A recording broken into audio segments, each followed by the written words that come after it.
What's up, y'all? It's your boy, three-time Men's Physique Olympia, Brandon Hendrickson. Some of y'all know me as Big Waves. We are here, Boxer Gym, going through our 5th episode, getting ready for the Mr. Olympia 2023. Just tell a little bit about myself.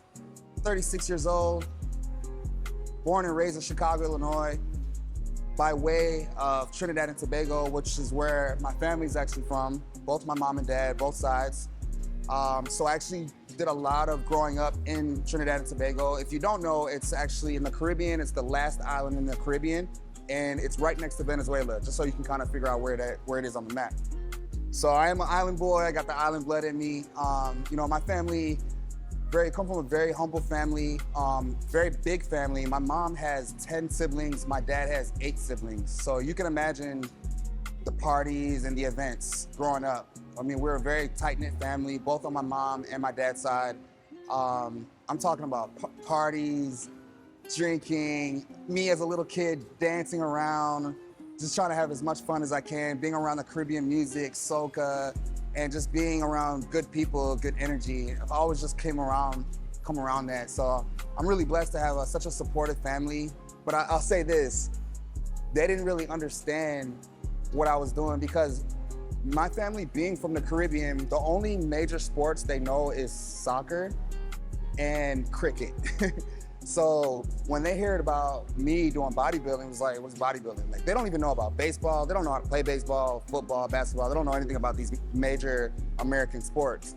So when I brought bodybuilding to them and I expressed my interest in it, they looked at it as a hobby more than a career, when I looked at it as a life-changing experience and a career. So my belief and my motivation was at a whole different level than their understanding. And in order for me to kind of change their mind and get them on my side, I had to prove to them. So for me, I was still working at the time, went to college for healthcare management. I graduated with a healthcare management degree, and I started working at a hospital, Central DuPage Hospital. I was a hospitality manager. Actually, before that, when I started at the hospital, we started as a patient transporter. So I was pushing around patients, I was taking orders from people, I was dealing with valet, dealing with housekeeping. And then 6 months later, I got a promotion to be a hospitality manager, which I was managing housekeeping, valet, patient transport, everything non-clinical, on the non-clinical side of the hospital. So I had started my career. If I were to stay in that field, by now I would have been probably a director of hospitality at the hospital. And that was 10 years ago. Who knows where I would have been now. But I found bodybuilding while I was working at the hospital. I was a skinny kid. In high school, I played sports, very active, ran track, soccer, I played football, and I wrestled. And I would say wrestling is where I honestly learned my work ethic for bodybuilding. That was when I was really challenged mentally and physically, and I learned how to deal with adversity and how to get through it was with wrestling practice. I remember having to climb up those stairs every day, getting ready for matches and having to try to catch weight and lose weight, and it was crazy, man. So I really learned my work ethic with wrestling. Graduated 2005. I went to college in Illinois, where I'm from, Southern Illinois University in Carbondale, if you guys know, Salukis. And like I said, graduated with a healthcare management degree. Oh, while I was in college, I forgot this. I actually did my very first bodybuilding competition in college. I had no idea I even wanted to be a bodybuilder or that I was going to be a global champion bodybuilder. So I did a show. It was a summer event for a fraternity called Alpha Phi Alpha, and they had an event, a bodybuilding contest.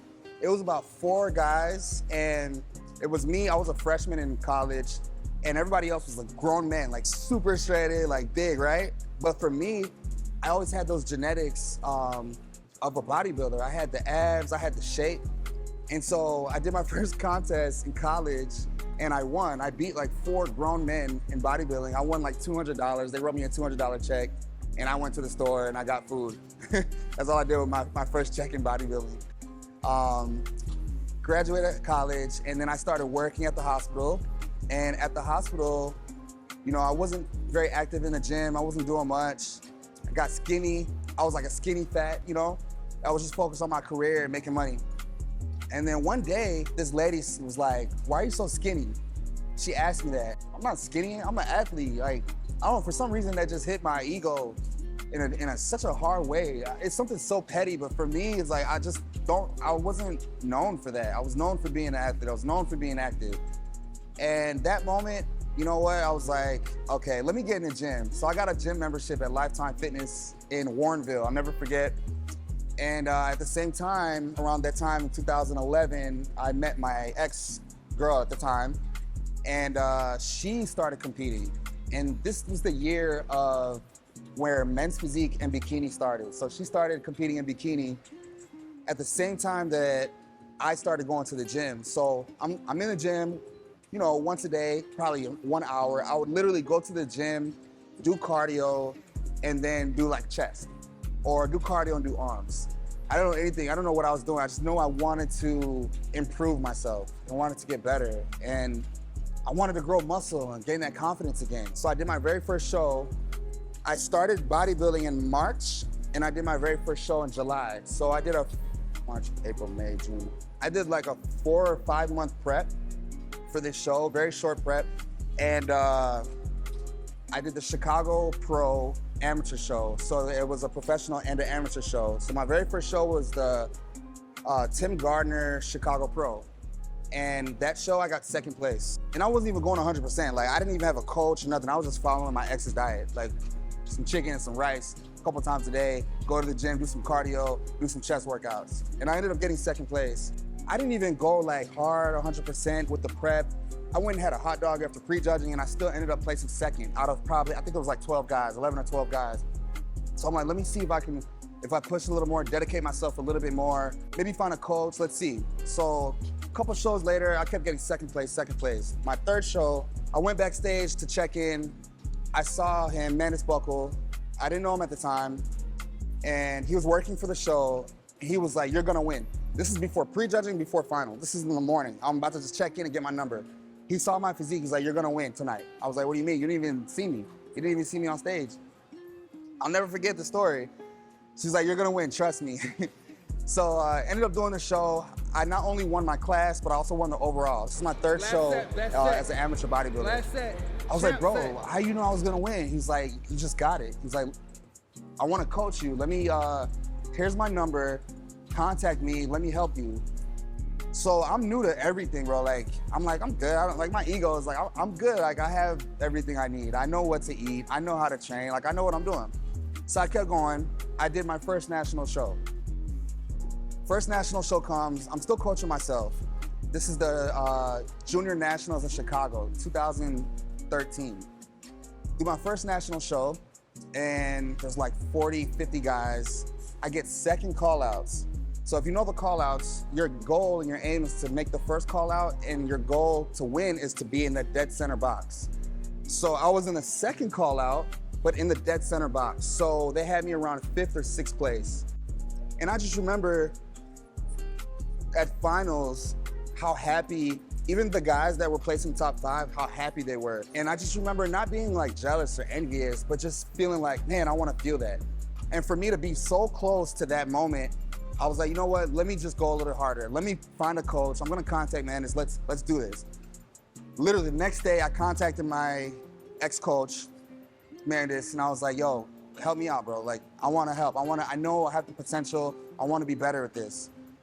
He wrote me out a diet plan, and I started going to the gym, Chicago Barbell Compound in Chicago, and I started training with him every day. Eating more food. Honestly, it was just sweet potato. It was natural and everything. Just eating a lot of sweet potato, a lot of chicken every day.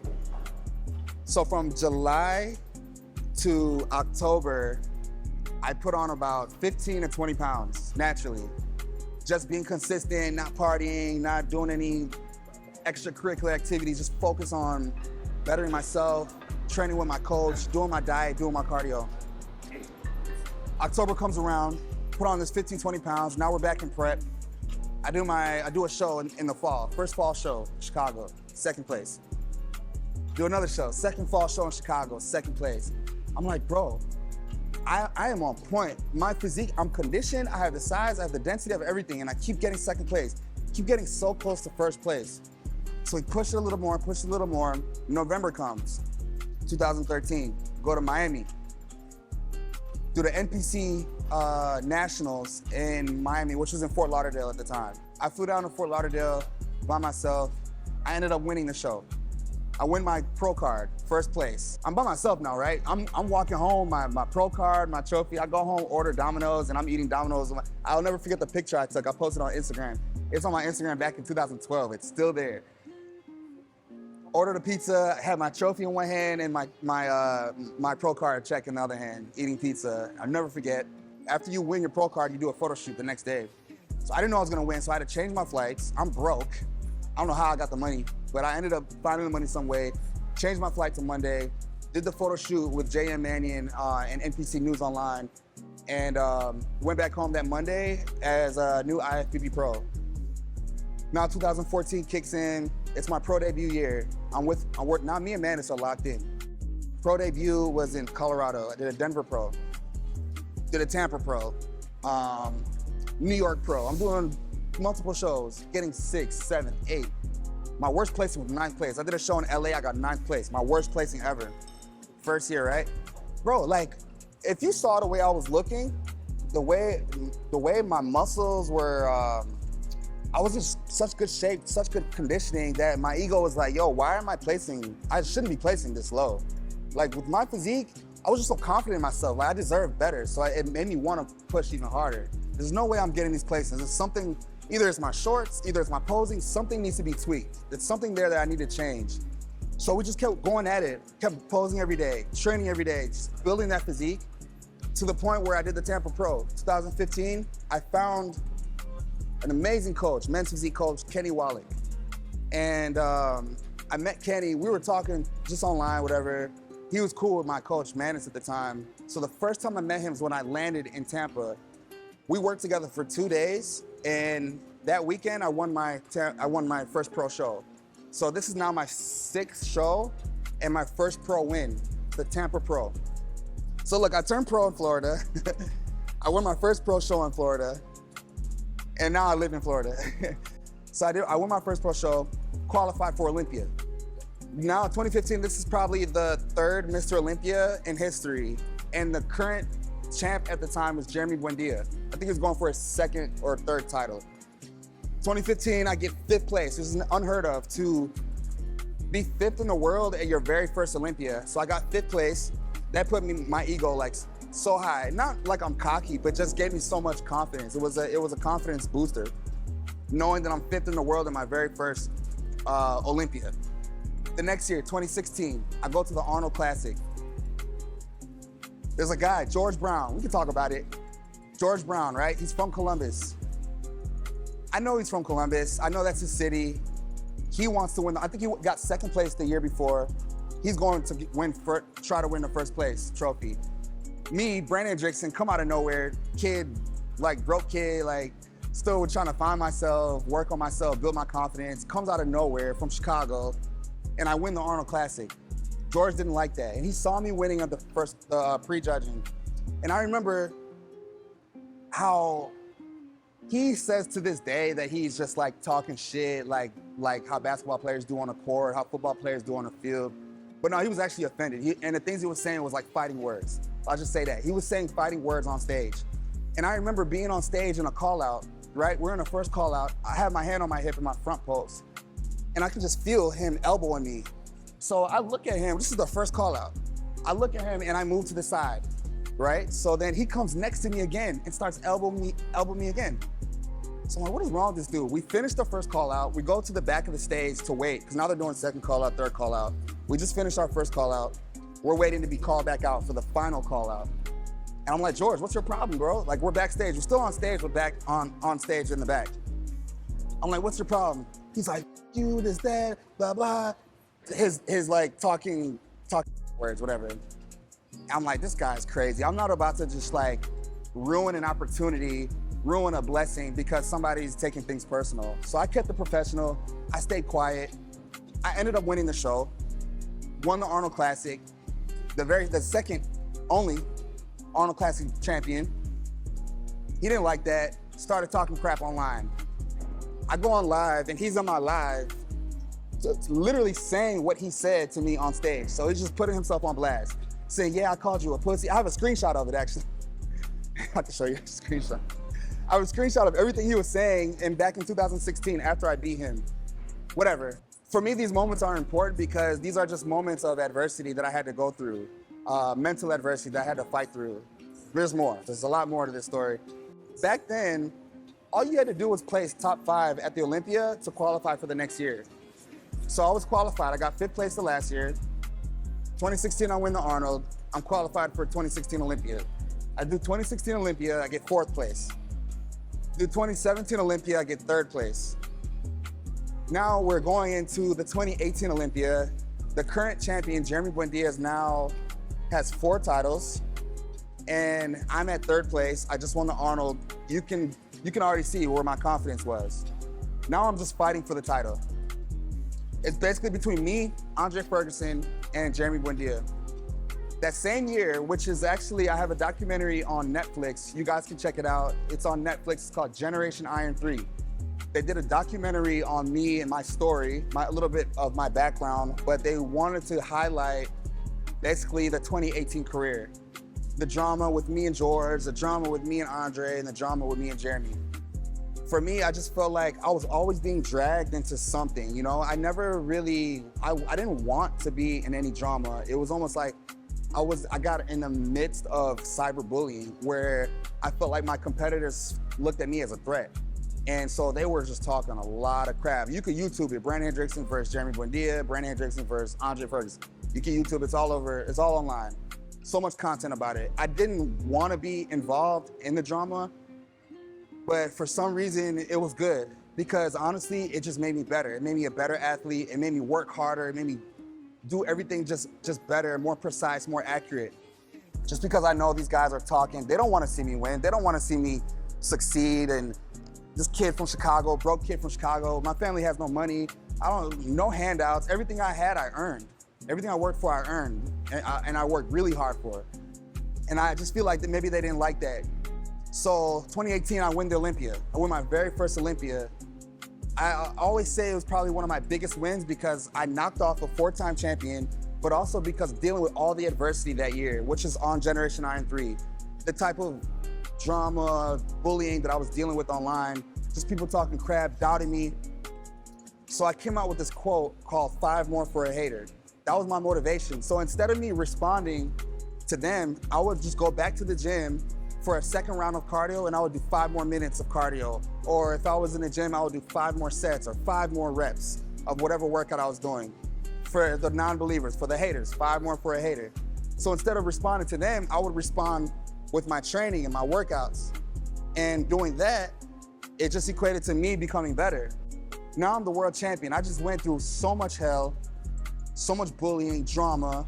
Finally, I'm at the top. I'm the #1 physique in the world. 2018, I'm traveling a lot. I'm doing a lot of different things, representing the league. I did get comfortable.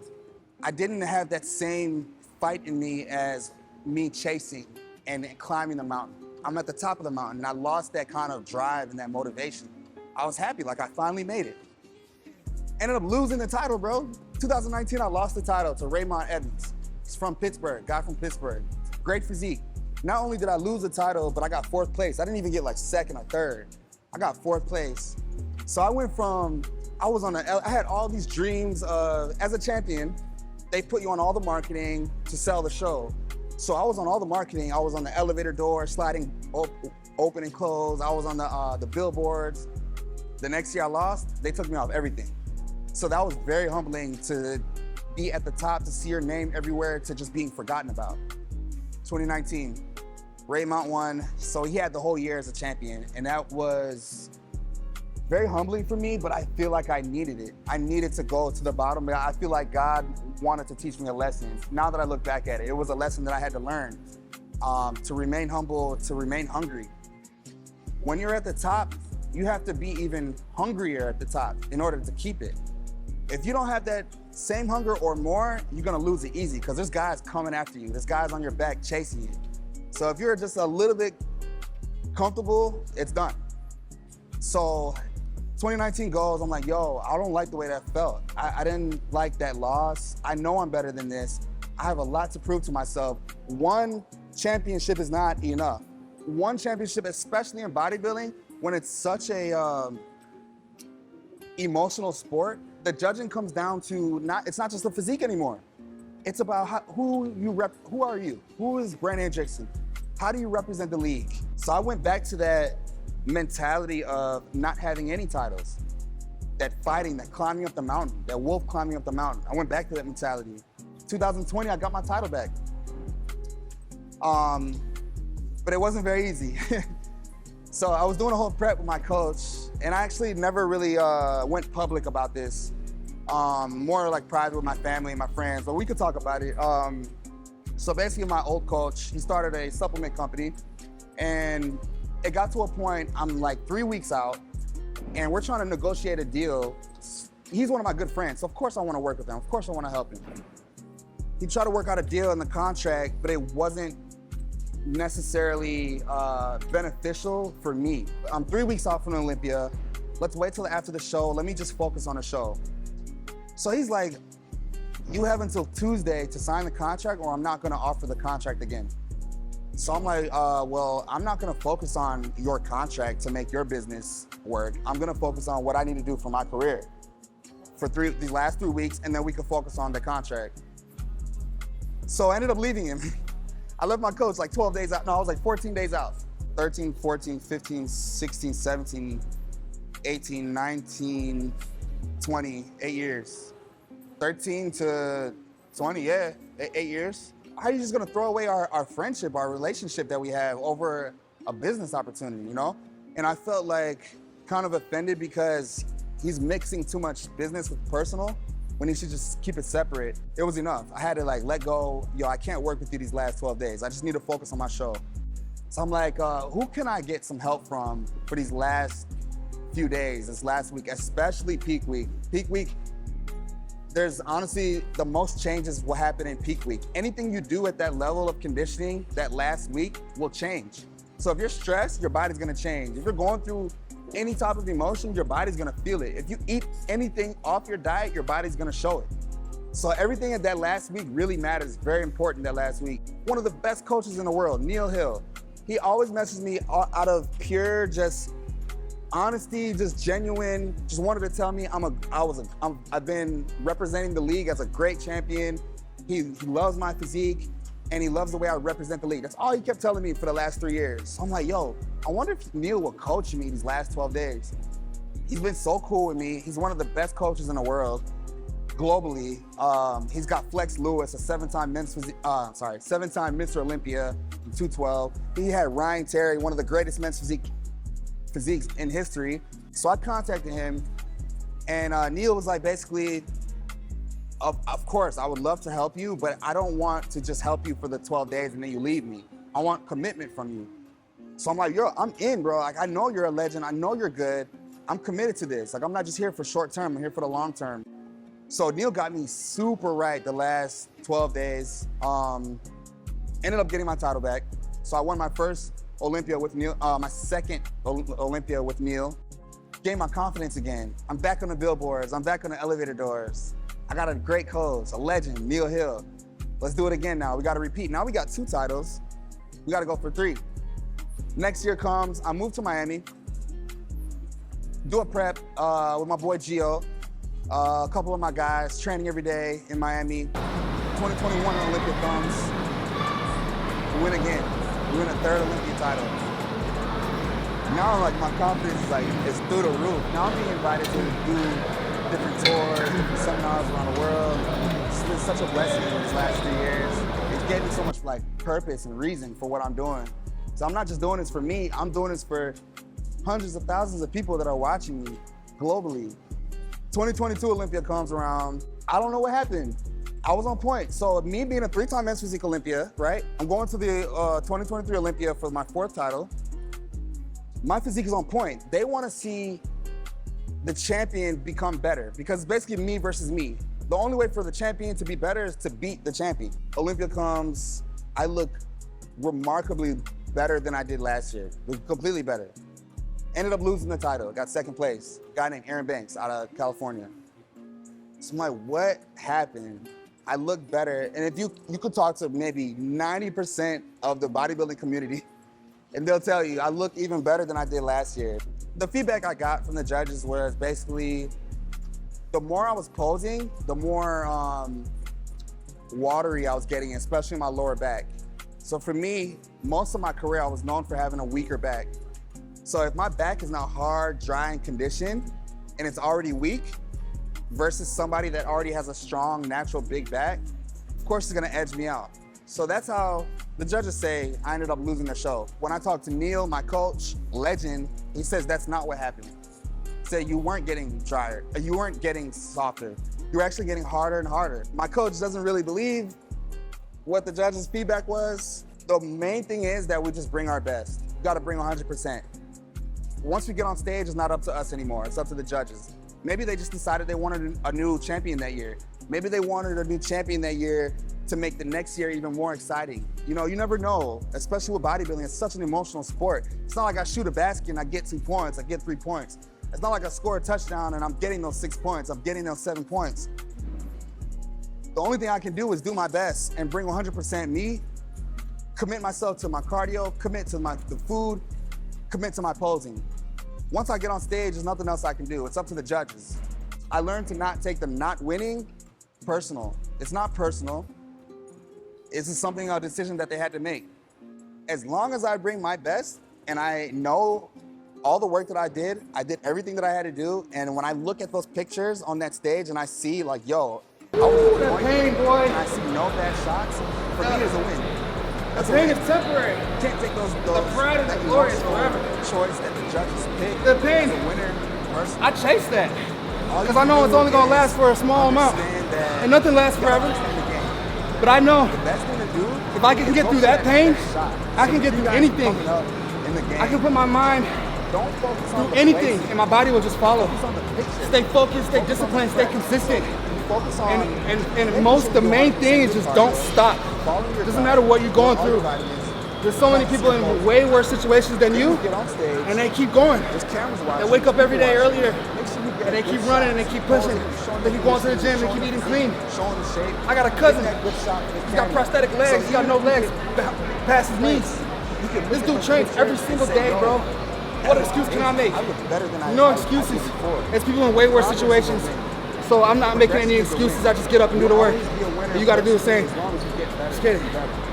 So before maybe 5, 6 years ago, I would have taken it personal. This last year, I didn't take it personal at all. It actually lit a fire inside me because I know that I'm better than that.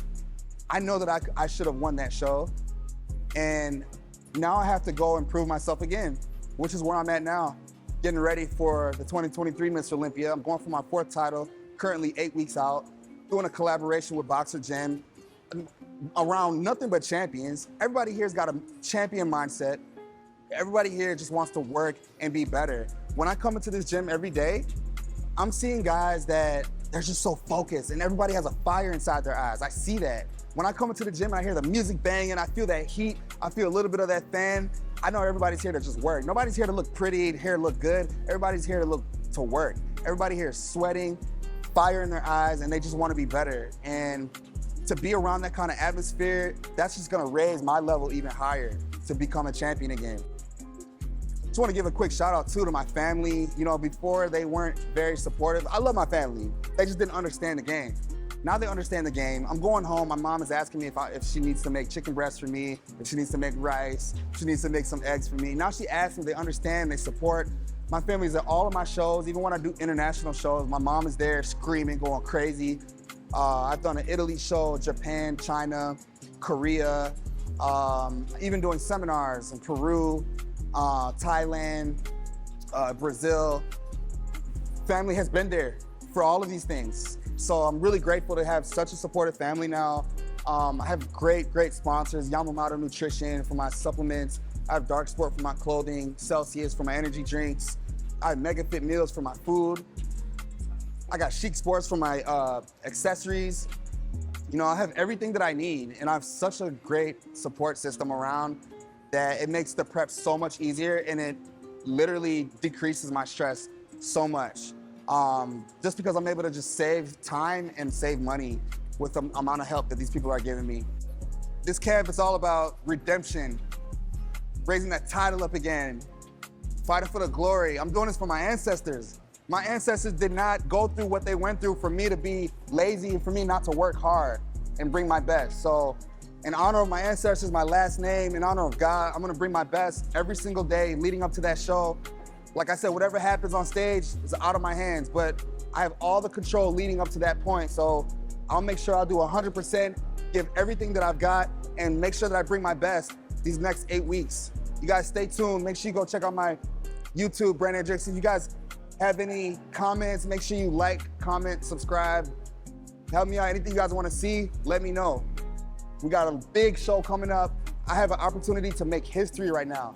There's not ever been an Olympia champion to lose the title and get it back twice. This is my opportunity to make history and to live on with glory and just the knowing that I'm a champion forever, 4-time champion. So let's keep working, let's keep striving, let's stay hungry, let's stay persistent, and let's keep going.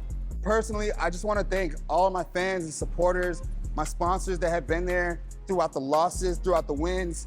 No matter what that I went through, you guys can relate to me in some way and have been supporting me in so many ways you have no idea. Yes, I read all the comments, I read all the messages. Whether you think I do or don't, I'm reading them. And I make time to read them, and I try to make as much time to respond back. So I just want to give a quick shout out and thank you to my fans and my supporters all around the world.